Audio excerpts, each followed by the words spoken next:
কি করছো? এই যে আজকে মটন রান্না করছি। রবিবার।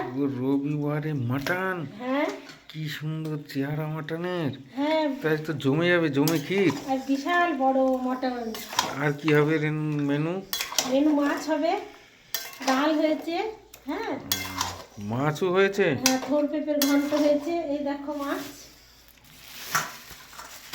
এই দেখো কাটা মাছ হবে, বাবুরার মাছ। বাপরে বাপ, বড় মাছ তো। হ্যাঁ বাহ, করো রান্না, খাবো। ঠিক আছে। করছো? আর বলো না, তোমার মাংসটা নিয়েছে। হ্যাঁ। দেখো খড়িতে রান্না করছি, টেস্টি হবে। ওরে বাবা, কি দারুণ লাগছে দেখতে, খেতে তো আরো টেস্টি হবে। খড়ির দেখতে মাংস এত দারুণ সুন্দর, টেস্ট হয়। তাই ঘেমে না? গেলে ধীরে ধীরে ধীরে ধীরে রোমে রোমে এই ডেকে ডেকে দেখো। দিতে হবে, হ্যাঁ, দারুণ টেস্ট হবে। রান্না হচ্ছে।